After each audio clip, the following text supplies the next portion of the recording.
Antoine! Antoine! Antoine! C'est pas vrai. Raphaël! Raphaël! Raphaël! Ça va?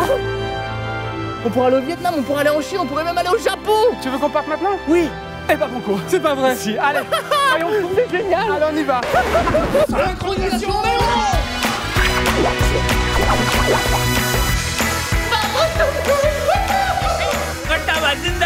Plein d'images dans la tête qui me viennent d'un coup.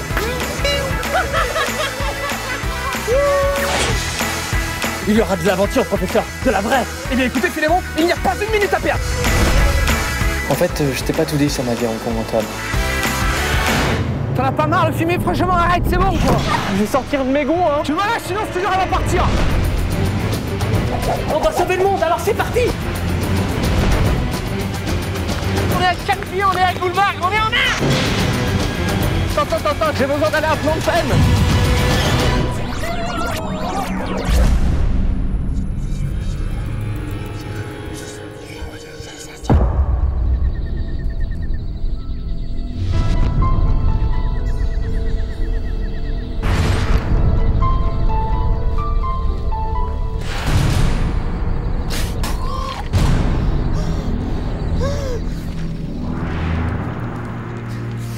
Antoine! Antoine!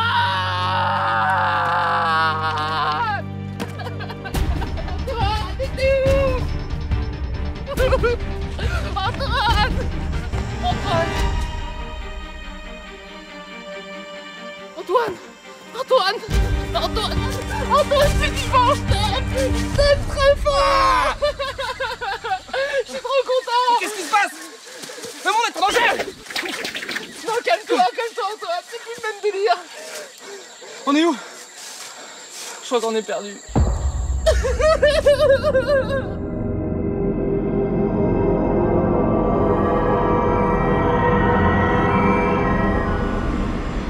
Je comprends toujours pas comment on en est arrivé là. Mais vu les paysages de savane qu'on traverse depuis 5 jours, je suis à peu près certain qu'on a atterri en Afrique. Reste plus qu'à trouver un village rapidement. Je sens qu'on est sur la bonne route. Oh! T'entends? C'est de la musique, Antoine! La musique? C'est-à-dire qu'il y a des hommes? Des gens! Oui! La civilisation! On est là! C'est génial! On nage! On est arrivé! Allez, sauvé!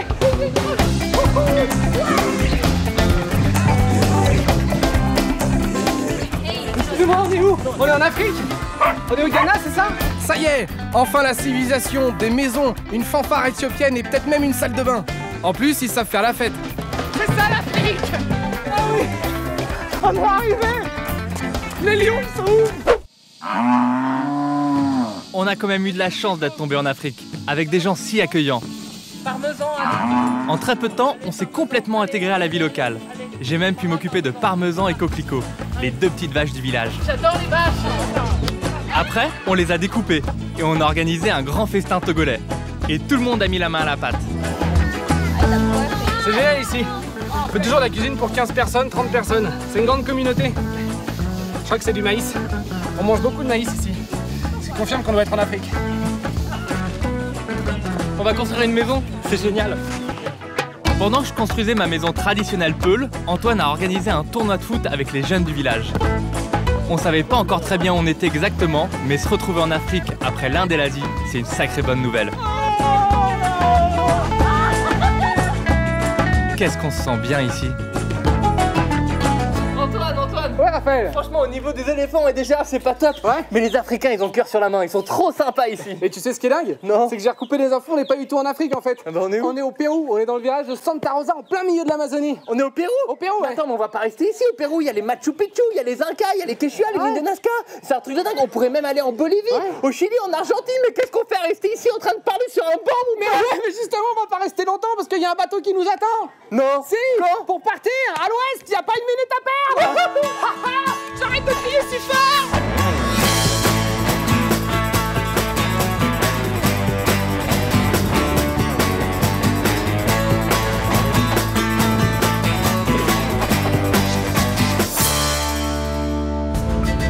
Maintenant qu'on sait qu'on est en Amérique du Sud, on est allé directement dans la ville de Cusco, en plein cœur des Andes péruviennes. C'est l'ancienne capitale de la civilisation Inca et ce sera notre porte d'entrée vers la vallée sacrée des Andes et ses mystérieuses cités d'or.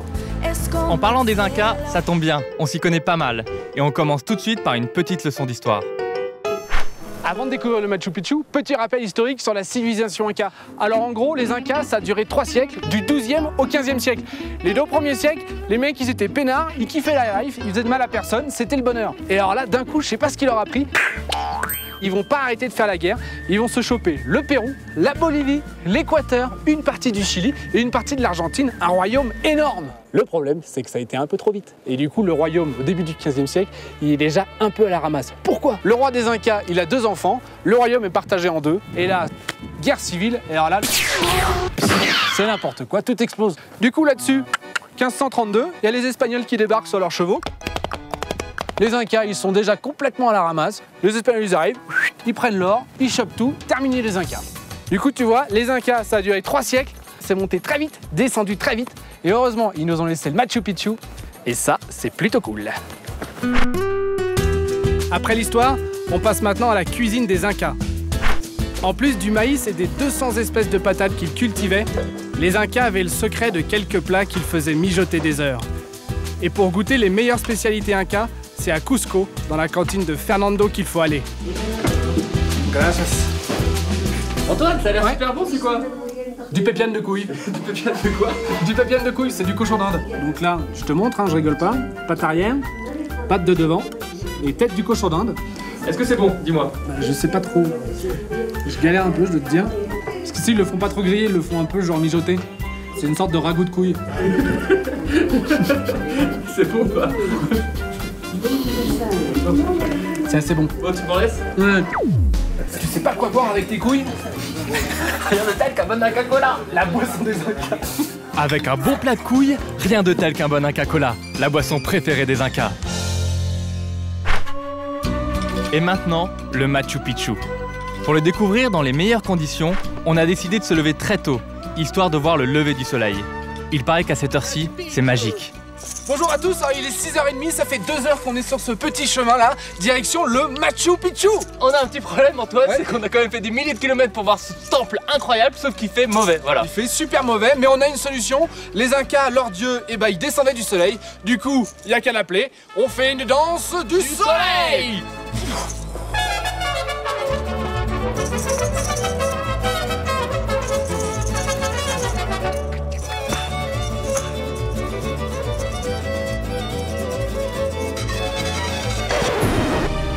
Petit à petit, notre danse du soleil a porté ses fruits, le brouillard s'est dissipé et on a découvert le fabuleux temple du Machu Picchu.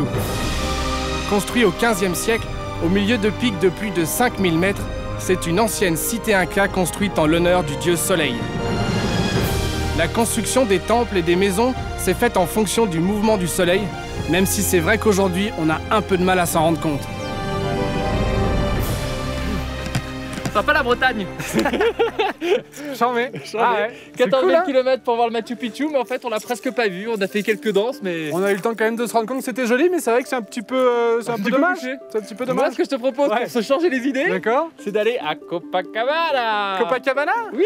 On va changer un peu de temps, il y aura du soleil. Oh j'espère. Allez Antoine, on prend la direction de Copacabana, petite ville bolivienne située sur les bords du lac Titicaca, le plus grand lac d'Amérique du Sud. Selon la légende, c'est sur l'île du Soleil que l'Inti, le dieu soleil, a donné naissance à la civilisation Inca. J'ai donc décidé d'aller faire 2-3 incantations en son honneur pour qu'il nous offre ses rayons jusqu'à la fin du voyage.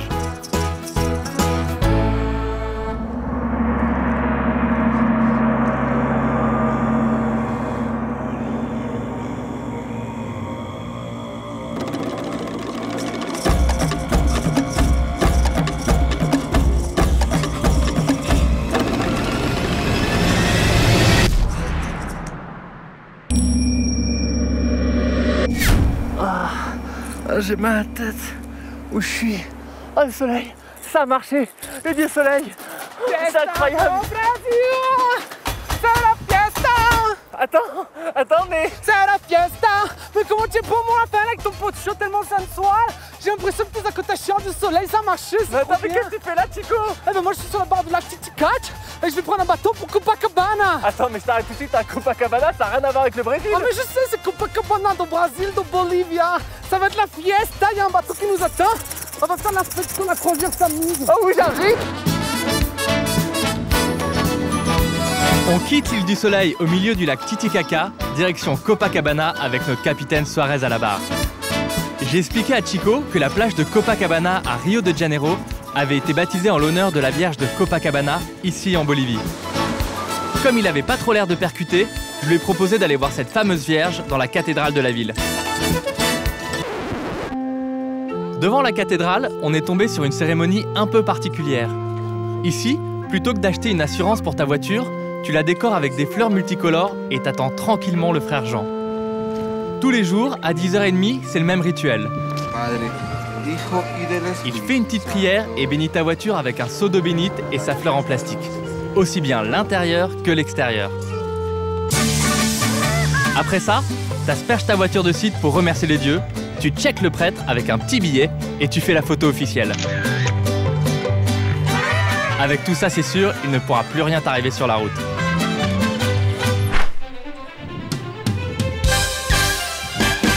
Après la cathédrale, on est allé faire un petit tour sur la plage de Copacabana pour rencontrer l'équipe de foot féminin locale.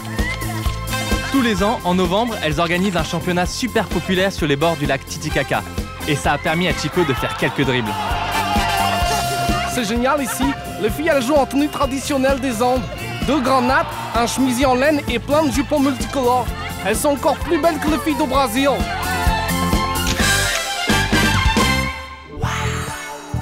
Chico, Quoi, Raphaël? j'ai une mauvaise nouvelle. Vas-y, balance. Copacabana, c'est fini. Qu'est-ce que tu me racontes comme tristesse? Non, c'est pas possible. Copacabana, c'est ma deuxième pays. C'est un peu la Bolivia du Brésil, mais ici à Copacabana, avec les cholitas qui jouent au football toute la journée, et les voitures qu'on peut caresser sans soin. Tu peux pas dire c'est terminé, c'est toute la vie, Copacabana. Chico, je te propose de partir pour d'autres aventures. On va retourner la page, on va faire la fiesta. Il y aura fiesta quand même. Il y a la Il y aura fiesta. fiesta, il y aura football, il y aura samba. Nous, on laisse Chico, le lac Titicaca et les filles de Copacabana et on file direction La Paz, la capitale de Bolivie. C'est la plus haute capitale du monde et c'est surtout le royaume des alpinistes. D'ailleurs, en achetant le journal, je suis tombé sur une annonce incroyable.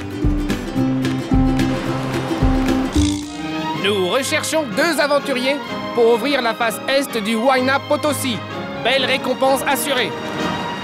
La voie est du Huayna Potosí, surnommée la Voie des Dieux par les Incas, est l'une des dernières routes qu'il reste à ouvrir dans les Andes. Pour ce genre de défi, je peux toujours compter sur Raphaël. Salut, Sir Antoine. Salut, Sir Raphaël. Nous sommes à 4700 mètres d'altitude, au pied de l'Huayna Potosí qui culmine à 6088 mètres en plein milieu des Andes boliviennes. Et nous allons tenter son ascension, Antoine. Tout à fait. Du camp de base où nous sommes actuellement, nous allons passer par une partie un petit peu technique rocailleuse, dormir dans un refuge, le dernier camp à 5000 Qu'on voit juste derrière nous. et ensuite nous attaquer au petit jour, avant même que le jour se lève, à la dernière ascension, la face est du Huayna Potosí, pour atteindre les 6888 mètres. C'était incroyable ce qu'on va faire, c'est à nos risques et périls. Oui, c'est tout à fait pas évident à réaliser. Pourtant, nous allons tenter de le faire. Je suis prêt, tu es prêt? Je suis prêt, je pense que nous pouvons prendre la carte, Nous Antoine. avons une carte en plus? Nous avons une carte. Ça va être drôlement facile. Allez, c'est parti. Le Huayna Potosí se situe au nord de La Paz, dans le massif de la Cordillère Royale. C'est l'une des plus célèbres montagnes de Bolivie qui culmine à plus de 6000 mètres d'altitude.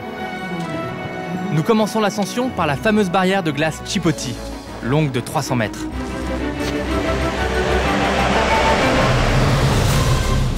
C'était une avalanche de glace. Nous sommes surpris par l'état de la glace. Et dans ces conditions, trouver la bonne voie devient de plus en plus périlleux.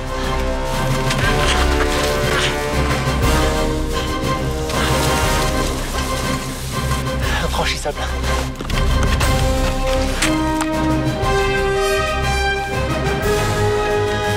Après de nombreuses heures d'efforts, nous atteignons enfin le 2e camp de base, à 5300 mètres d'altitude. Il est 18h, on est à 5300 mètres. Au dernier refuge avant demain matin l'ascension du Huayna Potosí à 6088 mètres. Je vous présente Roque. Hola Roque. Hola. ¿Cómo estás? Bien, bien. C'est notre Sherpa, notre guide pour demain, parce qu'on va partir à 1h du matin. On va partir marcher de nuit avec la lampe frontale et marcher pendant 5h, 6h, on ne sait pas, et essayer d'être les premiers à ouvrir la voie de l'est du Huayna Potosí. Donc là, on profite de ces quelques moments magiques avec ce coucher de soleil et cette mer de nuages. Il faut que j'arrête de parler trop fort parce que j'ai mal à la tête.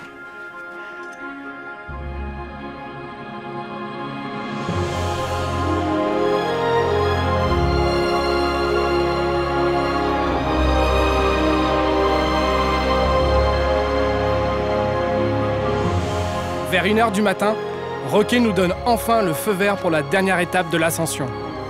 On vérifie une dernière fois notre équipement et on s'encorde. De nuit, le moindre faux pas peut être fatal.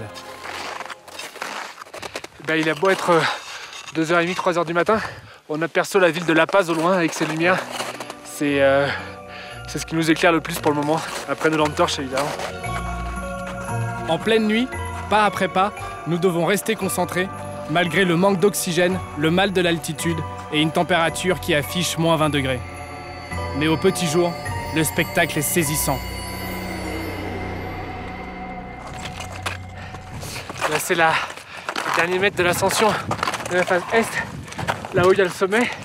On est extrêmement fatigué, j'ai encore la tête qui me fait mal, mais on doit déjà être au moins à 6000 et c'est les 88 mètres pour ces 1088.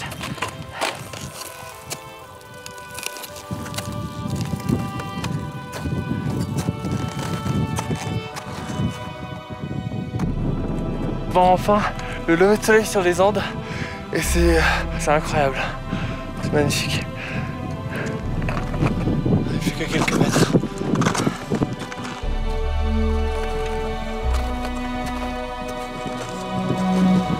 Ça y est Antoine, on y est, 6088. Yeah, alors, on a réussi, la voie reste, à de la récompense. C'est énorme. 1088 mètres. Le lever de soleil sur les Andes en Bolivie, on a enfin réussi, on est super heureux. Ouais.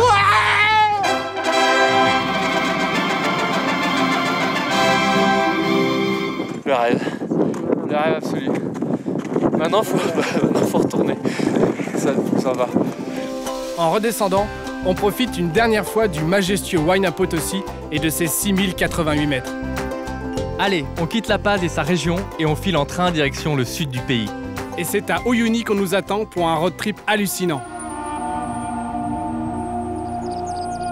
Antoine, on est à Uyuni, dans le sud de la Bolivie, dans une petite ville assez incroyable, mais explique-nous où on est là exactement, derrière ce truc un peu bizarre. Exactement, ici c'est le cimetière de trains, c'est les vieux trains qui faisaient le trajet de La Paz jusqu'au Chili, et ça tombe bien parce que je crois qu'on part au Chili, non? Exactement, on part maintenant au Chili pour 3 jours et 2 nuits, un truc incroyable. On va traverser le plus grand désert de sel du monde, on va avoir des geysers, des flamants roses, des lagunes multicolores, c'est la fête des paysages. Ouais. Et on se retrouve à San Pedro d'Atacama. Ben, ça va être génial, je propose qu'on y aille, je crois qu'il y a la Jeep qui nous attend. Allez, c'est parti.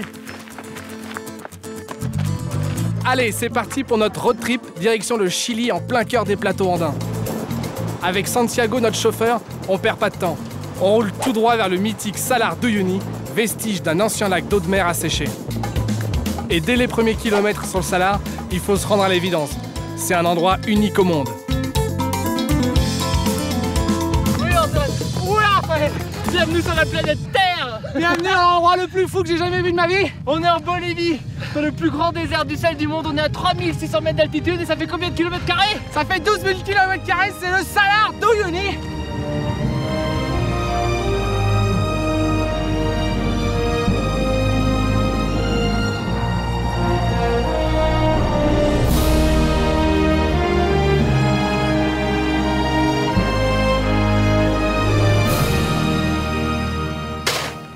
C'est vrai que le Salar d'Uyuni, c'est magique.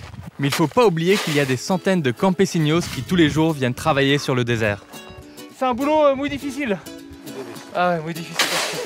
À 3600 mètres d'altitude, avec un soleil de plomb et un équipement rudimentaire, ils extraient le sel du Salar qui sera ensuite vendu pour la consommation. Raphaël. En retournant dans la Jeep, Santiago nous annonce qu'on a encore 5 heures de route à faire pour sortir du Salar d'Uyuni et terminer notre premier jour d'expédition. Et avec ces nouveaux paysages, on se croirait dans un vrai western.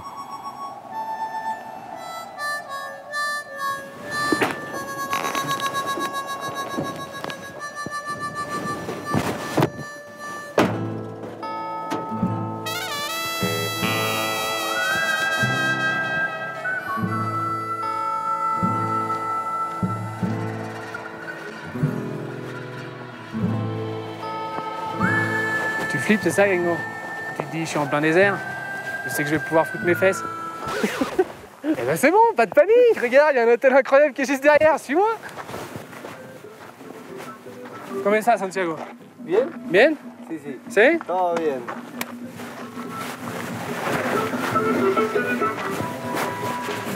Le problème, c'est que Santiago mettait de l'huile dans son moteur.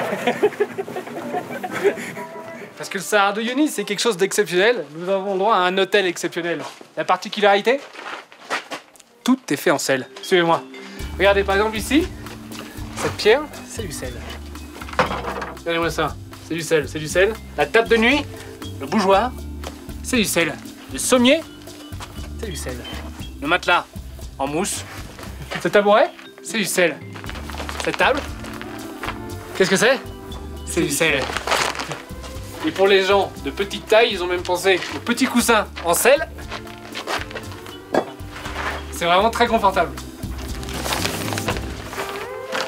Et la chose qui est rassurante, vous savez ce que c'est? C'est qu'heureusement, les toilettes, c'est pas en sel.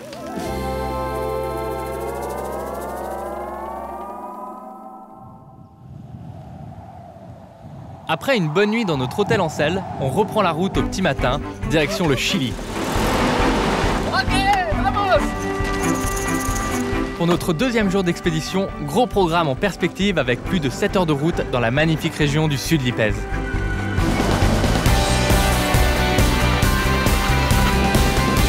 C'est une région complètement sauvage et désertique avec des volcans de plus de 5000 mètres d'altitude et des lagunes multicolores.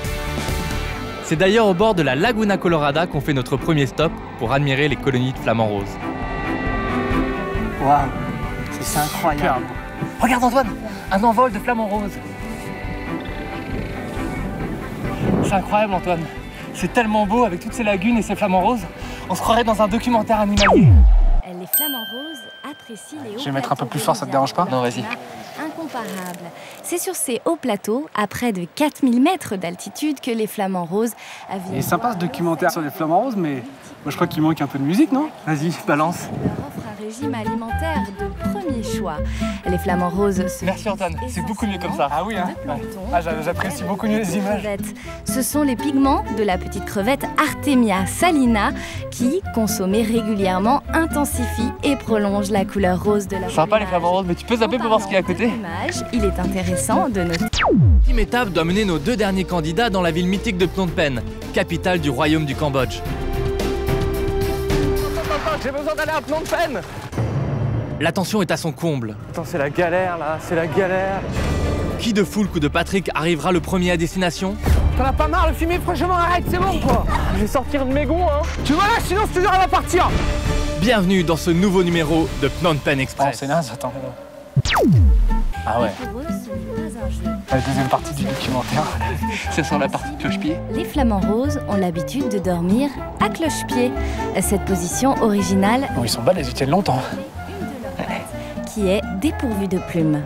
Pour conserver le plus de... Regarde Antoine, un envolé de flamants roses sur de la musique classique, c'est magnifique.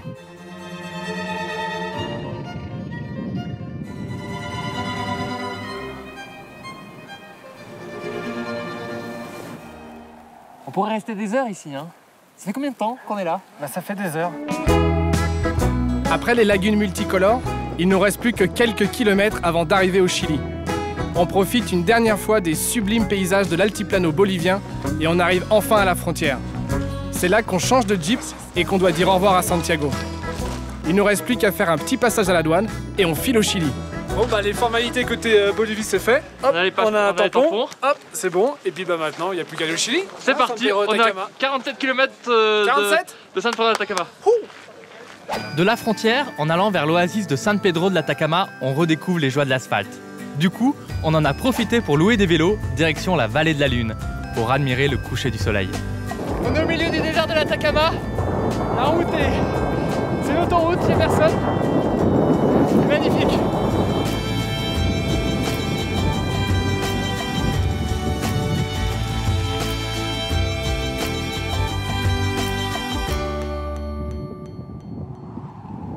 Ça y est Antoine, Ça y est. on est à la vallée de la Lune au Chili. Ça conclut nos 2 jours de traversée entre le Salar de Uyuni en Bolivie et San Pedro de l'Atacama au Chili. C'est des paysages lunaires, on a un tout petit peu d'avance sur le coucher de soleil, mais c'est magnifique, je sais pas ce que t'en penses. Bah écoute, moi, Raphaël, ces 2 jours passés en pleine nature m'ont fait prendre conscience de toute la beauté et en même temps toute la fragilité de la nature. Je pense que l'enjeu du 21e siècle sera pour l'homme d'arriver à allier son développement et tout en préservant et en protégeant cet écosystème fragile. Au-delà même du tourisme, je pense que c'est dans nos gestes quotidiens, dans nos gestes de tous les jours, qu'il faut arriver à faire des actes responsables pour protéger cette belle nature.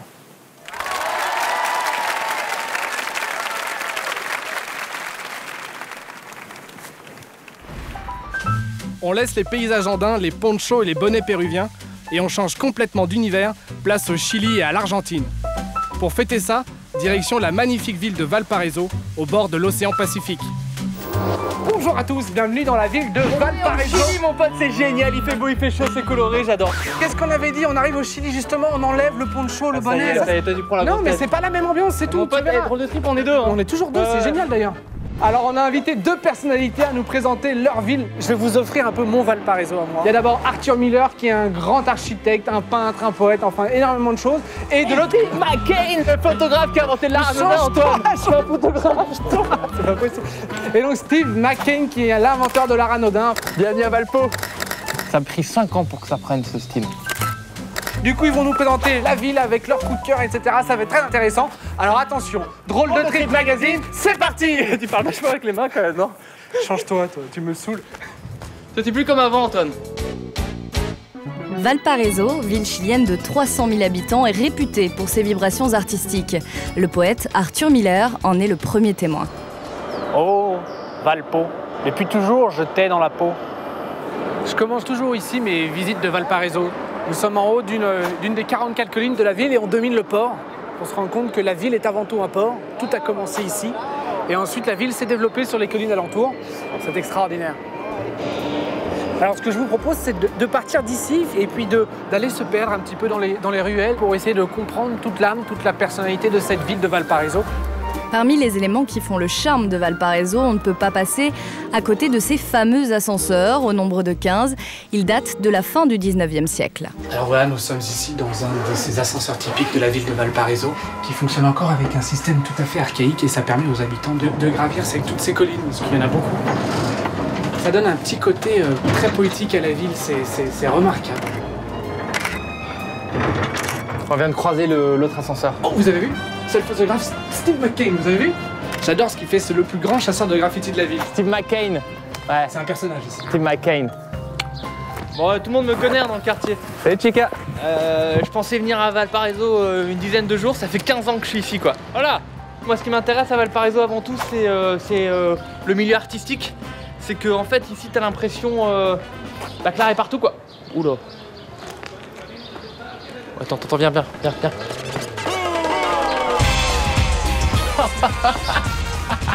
C'est génial. Tu vois, c'est ça Valpo, il y a des tags partout, celui-là je l'avais pas vu. Go!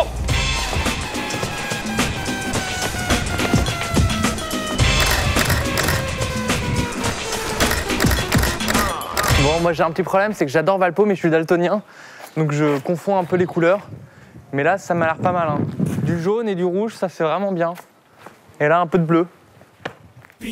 Laissons Steve McCain continuer son travail photographique et retrouvons Arthur Miller dans le quartier branché Allégret. Alors on arrive ici dans un de mes quartiers préférés qui me rappelle un petit peu le Paris de 68. Vous avez ces rues pavées et puis ces petits cafés bohèmes un petit peu partout. C'est extraordinaire, j'aime beaucoup. Ça me rappelle un peu quand j'étais jeune.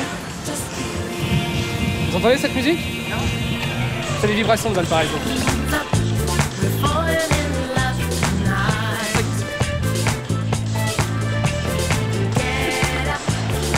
On est passé 2 heures, mais on a d'autres choses à faire à Valparaiso, non? Il n'y a que dans cette ville que j'arrive à avoir cette énergie. Et à travers l'énergie que je peux avoir dans certains endroits, je photographie à ma manière, c'est une chorégraphie. Ah, je suis parti là. Là, je fais une série qui s'appelle Fragments, sur la fragmentation du monde. Hop! C'est de l'expression, c'est ça que j'aime à Valpo. C'est que dans n'importe quel endroit où tu tournes la tête, où que tu vois, où que tu ailles, t'as toujours quelque chose à voir. J'ai même envie de te dire, t'as toujours quelque chose à vivre. Celui qui en a parlé de mieux ici, c'est Pablo Neruda. On ne peut pas parler de Valparaiso sans parler de Pablo Neruda, l'écrivain, le poète, le diplomate, le penseur, l'homme politique chilien, prix Nobel de littérature en 1971. Alors vous vous dites, mais quel est le rapport? Chut, il y a un rapport ici. Nous sommes dans la maison justement de Pablo Neruda qui domine toute la baie de Valpo. Je vous propose d'ailleurs de s'imprégner vraiment de ce poète, de lire quelques vers ici, dans sa maison, pour comprendre. ¿Qué pasa con las golondrinas que llegan tarde al colegio? Vous l'aurez compris, Arthur Miller est sûrement le seul spécialiste de Pablo Neruda à ne pas parler un mot d'espagnol. C'est du grand Pablo, ça, c'est du Pablo Neruda. C'est ainsi que s'achève notre magazine. Un grand merci à Steve et Arthur pour cette folle plongée dans Valparaiso. Antoine, Raphaël, fini les cafés bohèmes, fini les maisons colorées, fini Pablo Neruda dans le texte. On doit partir. On espère que ce drôle de Trip Magazine vous a plu. Et moi, ce que je te propose, avant de partir de cette super ville, je te propose de prendre les ascenseurs pour voir une dernière fois le port et la ville en fer à cheval. C'est magnifique. Eh ben, c'est parti. On ne le savait pas encore, mais cet ascenseur de Valparaiso allait changer à tout jamais le cours de notre voyage.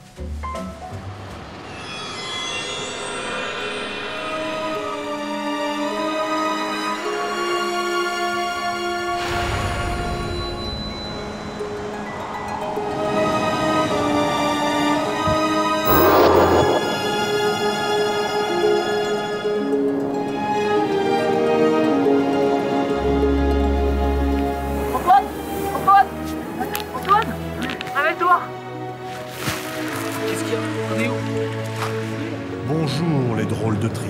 T'entends pas une voix là, on nous appelle? Ça vient de là-haut, non? Normalement, après Valparaiso, on aurait dû tranquillement aller à Buenos Aires en Argentine. Je comprends toujours pas comment on en est arrivé là. Mais je sens qu'on n'est pas au bout de nos surprises.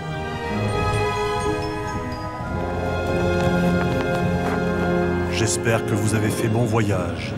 Bienvenue au milieu de l'océan Pacifique, sur l'île de Pâques. Sur l'île de Pâques? Vous êtes prisonnier de l'île de Pâques, l'île la plus isolée du monde, à plus de 3500. Et comment on fait pour sortir? Relax, Raphaël. Pour quitter l'île, vous devez réussir 3 épreuves avant la nuit. Alors seulement, une porte magique vous permettra de retourner sur le continent. Pour cette mission, vous serez aidé du mini-moai et de mon scooter. À vous de jouer. Ah ben on se dépêche, on y va mon pote. Bonne chance, les drôles de tripes. Pom pom pom pom pom. C'est toi le mini-moy? Bah bien sûr c'est moi, je suis là pour vous guider sur l'île. Allez on se dépêche. Ok c'est parti. On va par où? Allez on se dépêche. On doit réussir nos 3 épreuves avant ce soir si on veut pouvoir quitter l'île de Pâques. Et vu où ça se situe, en plein milieu du Pacifique, on n'a pas intérêt à se planter. Pour notre première épreuve, direction le cratère de Ranoraraku, là où étaient taillées les fameuses statues de l'île de Pâques. Vas-y Minimoy, c'est quoi le topo? Vas-y dis-nous, on est où, on fait quoi? Et 26 secondes, vous devez trouver les noms polynésiens de l'île de Pâques. Aidez-vous des lettres inscrites au dos des statues. Caramba, bonne chance. J'y vais Antoine. Tu vas? J'y vais. Tu vas? Tu me cries les lettres, hein? Tu me cries les lettres, Raphaël. Dis-moi, Minimoy, c'est un peu bizarre cet endroit avec toutes ces statues plantées dans la terre. Bah oui, c'est le cratère où étaient taillés les moaïs. Et du jour au lendemain, tout a été laissé à l'abandon. Bah qu'est-ce qui s'est passé? Bah les gars d'ici ont coupé tous les arbres de l'île et du coup, ils pouvaient plus déplacer les statues. Il y a plus de 300 moaïs abandonnés dans ce cratère. Ah quand même. Mais attends là, il en est où Raphaël? On a plus de temps là. T'en fais pas pour les chronos, c'est une blague. Ça me faisait juste rigoler de voir Raphaël courir. Super, t'as toutes les lettres, c'est bon? C'est toutes les lettres, non? Non? Il manque une lettre. Il manque lequel? Le R, le A, le P, le A, le N, le U, Rapa Nui. le nom polynésien de l'île de Pâques. Comment ça fait polynésien? Rapa Nuo? Rapa Nui? Rapa Nui? Attends. Il est valide, Rapa Nui. Rapa Nui. C'est la première épreuve, c'est quoi la deuxième? Direction, la plage. Allez, on y va. Oh, les gars, vous oubliez rien. Je préfère ça. Pour la deuxième épreuve, direction la plage d'Anakena. Selon la légende, c'est ici que les premiers habitants de l'île de Pâques ont débarqué. En plus du sable fin, il y a une superbe rangée de moaïs qui tournent le dos à la mer. Mais nous, on n'est pas là pour faire du tourisme.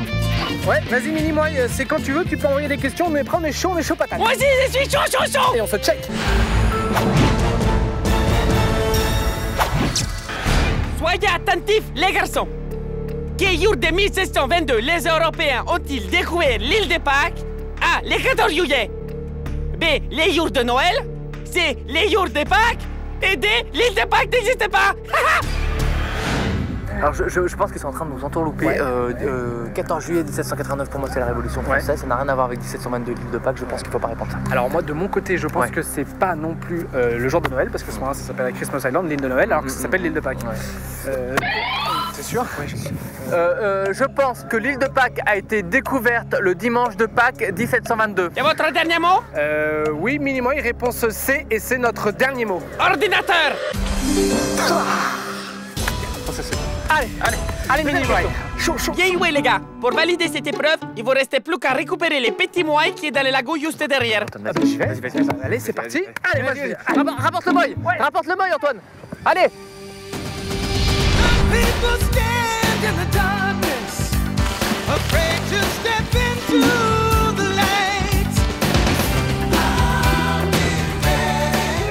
Ça fait 2 mois. Bravo les garçons, vous avez encore réussi, c'est incroyable. Maintenant, c'est la dernière épreuve devant le conseil. Préparez-vous, c'est une surprise. Le conseil des sages. Préparez-vous à un contest de danse. Vous serez jugé sur la qualité de votre choré. Balance le son, Alfred.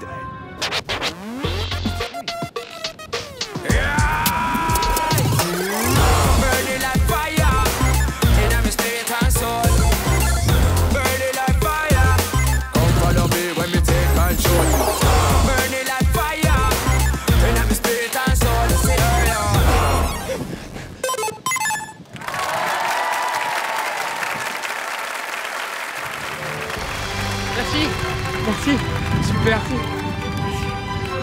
Le Corée, ouais, c'est génial. Les notes maintenant. Ça va passer. Ouais. C'est bon Antoine, c'est bon. C'est où? Elle est où la porte magique là? Par là? Ouais. Merci hein. Merci à vous, drôle de trip. Thierry, t'as réglé comment la porte magique? T'inquiète, on va bien se marrer. Leur voyage est loin d'être terminé. La porte magique.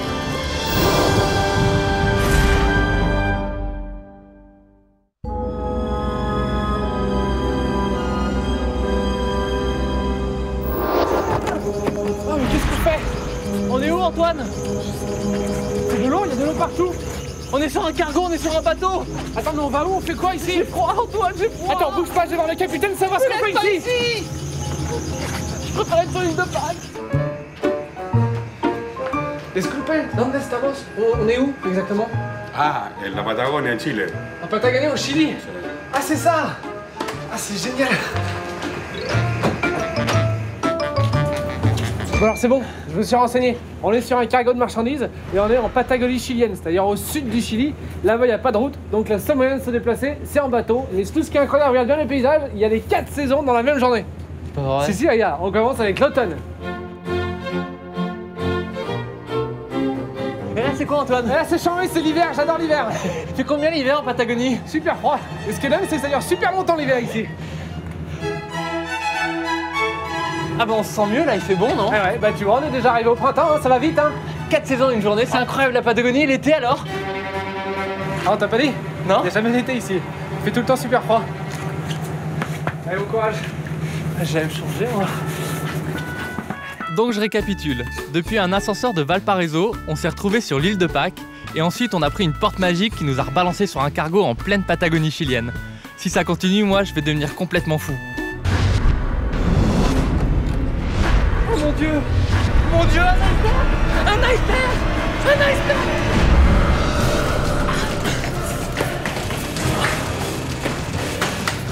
Iceberg! Iceberg! Oh my god!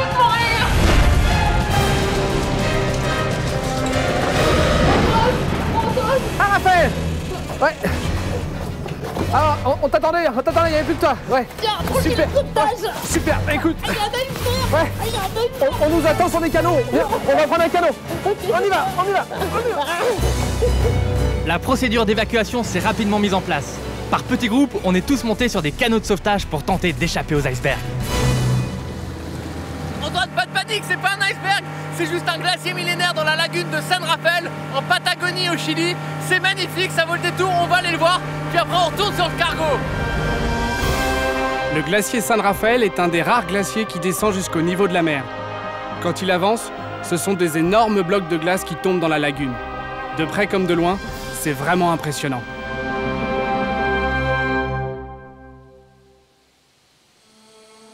C'est vrai que c'est grandiose ce glacier, mais à cause de la glace, notre cargo de marchandises a méchamment ralenti.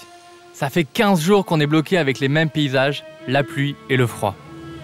Je te préviens Antoine, c'est la dernière fois qu'on fait une croisière ensemble. Moi j'en peux plus des cargos de marchandises, j'en peux plus de la Patagonie, j'en peux plus, tu comprends? J'ai froid, je suis malade. Dans 1 heure, on arrive à Puerto Chachabuco. La croisière c'est terminé, la Patagonie chilienne c'est terminé, et t'arrêtes de te plaindre. Ça fait 15 jours que tu me dis que c'est Oui, terminé. je sais. Sauf que j'ai pensé à toi, parce que qu'est-ce qu'on va faire dans les jours qui viennent? Eh ben on va voir des animaux, et pas n'importe quels animaux. Il y aura des lions de mer, des éléphants de mer, j'ai même commandé des baleines. Et si t'es sage, il y aura des pingouins, d'accord? Donc t'auras plus rien à dire. Alors tu te calmes, on fait nos sacs, ok? Mais on se barre d'ici. Parce que ça sert à rien de s'énerver. Je crois que débarquer sur la péninsule Valdez en Argentine, ça nous a fait beaucoup de bien. D'autant qu'on est tombé en pleine période de reproduction, et ça, c'est vrai que ça détend. Raphaël, t'es content de ta surprise? C'est génial Antoine, merci. 15 jours de bateau sur un cargo pour voir des éléphants de mer comme ça, échoués sur la plage. On dirait qu'ils sont morts. J'adore, c'est génial. Un éléphant de mer c'est pas très actif j'ai l'impression, mais ça attend que la marée soit haute pour repartir dans l'océan. Regarde-moi celui-là. Qu'est-ce qu'il est mignon.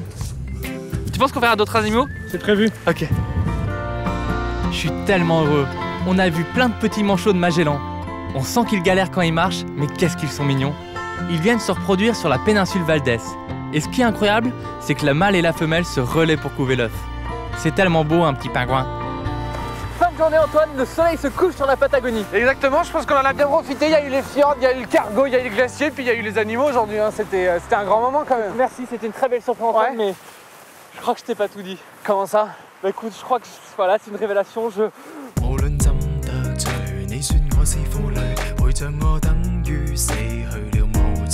mais tu rigoles, tu vas pas me la refaire quand même.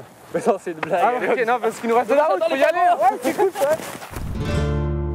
On quitte définitivement la Patagonie et on continue 1400 km plus au nord jusqu'à Buenos Aires, la capitale de l'Argentine.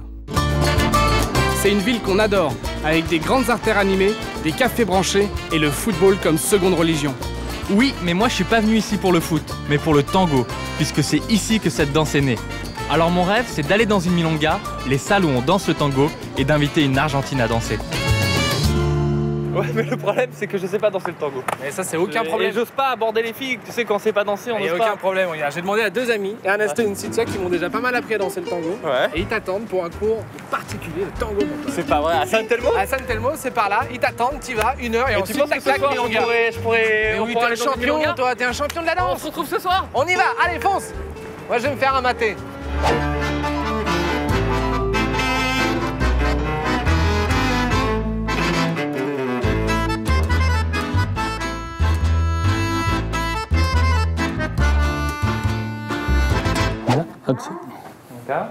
Primero yo. Manito.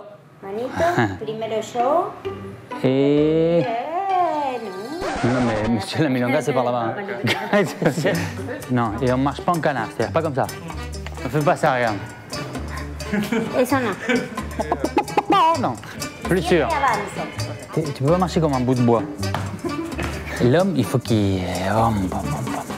Non, non, la tête... Pas comme ça. Mais c'est un peu l'idée d'être avec elle, d'essayer de la protéger. Ça fait un colonne. Mais ça, on l'a dit, redit, mais on va te le redire. Donc ça imprime. Et si ça imprime pas, on va te le redire, mais il faut quand même que tu fasses attention à ce qu'on fait. Sinon... Ok? Il n'y a pas de quoi. Merci pour m'avoir appris les premiers pas de tango. Il n'y a pas de quoi, j'espère que ça va te servir. J'y crois à mort, je sens que je vais assurer dans la milonga. Faut être bien. Allez, salut Arnaud. Ciao. Ça, il va pas s'en sortir ce soir.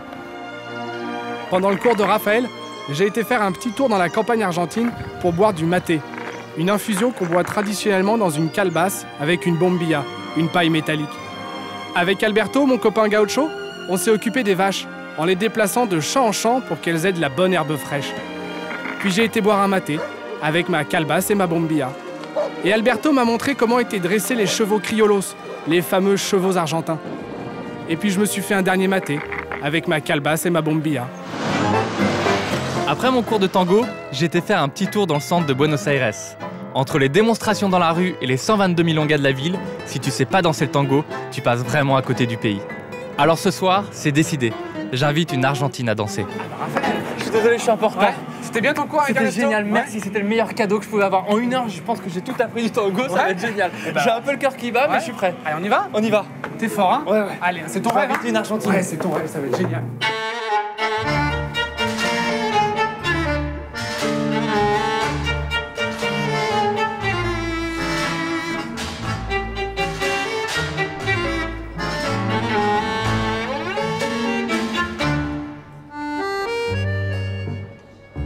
Non, franchement, Antoine, je sens pas. Franchement, je peux pas danser ce soir, il y a trop de niveaux. Mais arrête, t'as pris un super cours cet après-midi. Tu vois la fille brune là-bas? Laquelle? La brune là avec les cheveux longs. Ouais. J'ai l'impression qu'elle me regarde. Ouais. Tu sais ce que ça veut dire, hein? Allez, faut y aller, hein. On a qu'une seule vie, mec. Ok, allez, j'y vais, Antoine. J'y vais. Allez, je suis avec toi, hein, okay. Quoi qu'il arrive, hein.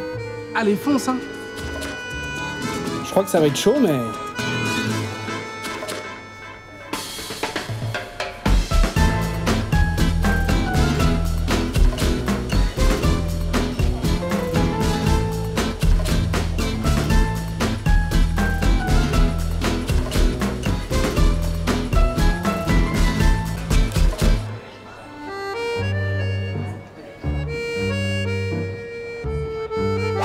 Non mais Raphaël, t'as pas non plus été catastrophique, je veux dire, non mais t'as pas... Il y a eu un échange de regards, Antoine. Je l'ai vu, je l'ai invité, et ben voilà, c'est ça le tango à Buenos Aires. Mon rêve c'était de danser dans une milonga, je l'ai fait, et demain, s'il faut le refaire, et ben je le referai, tu vois. Mais oui, mais par contre, prends des cours peut-être avant, parce que c'est vrai que t'étais bien, mais pas...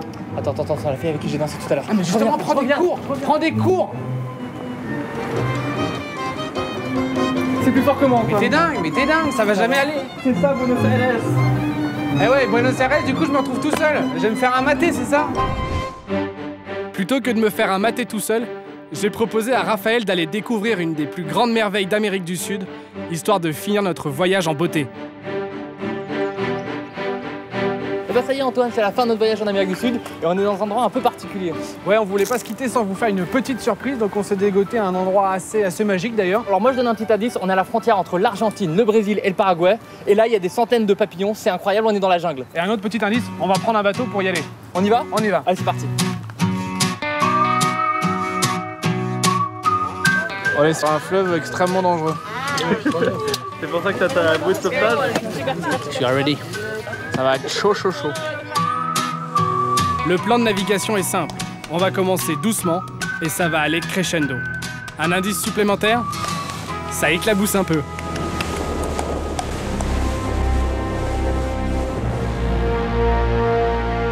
Bienvenue aux chutes d'Iguassou, les plus grandes chutes d'eau d'Amérique du Sud. 6 millions de litres d'eau à la seconde, et nous, on a décidé d'aller les voir en bateau.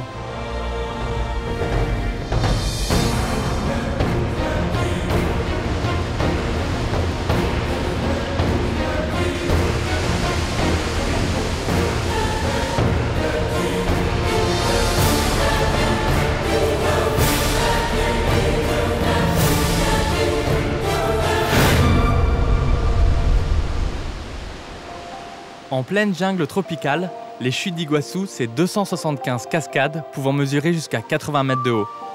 À la frontière entre le Brésil et l'Argentine, elles sont réparties sur plus de 2,5 km. On n'a pas trouvé plus impressionnant pour terminer notre voyage en Amérique du Sud. Bon voilà Raphaël, je crois que c'est vraiment terminé.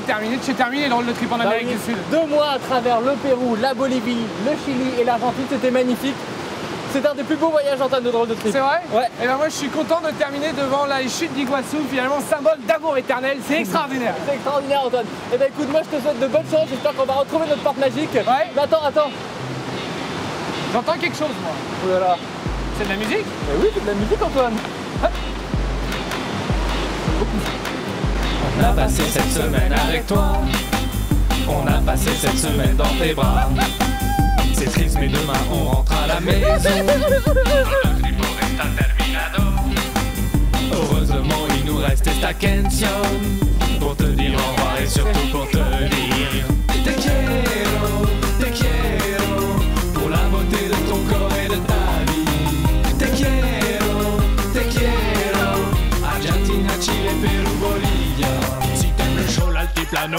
gaucho. Vas-y gringo, mets ton poncho muy rapido. Et si t'as froid à 5003 chez les Incas, fais-toi un shot de patatas et puis voilà. Salut.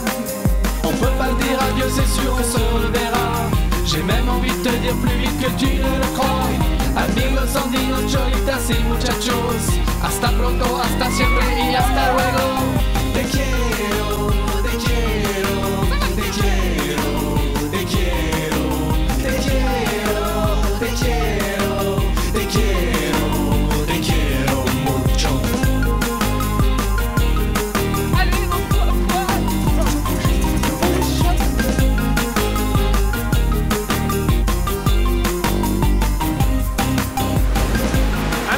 Amigo, le tempo est terminado. Bah t'es quiero mucho, Antonio. Mais bien sûr, Pas envie de partir. Mais non, mais il faut bien, tu sais. On partira, tu penses? Mais la vie, c'est pas du kiri. Regarde Antoine, un envolé de flamants roses sur de la musique classique, c'est magnifique.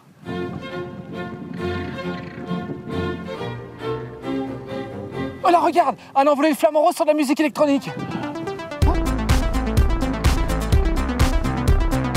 Oh, et un envolé de flamants roses sur de la musique pop rock. Oh. Valpo, c'est une ville complètement artistique. Si toi-même, tu vas dans un musée et tu regardes un tableau comme ça, alors, c'est quoi?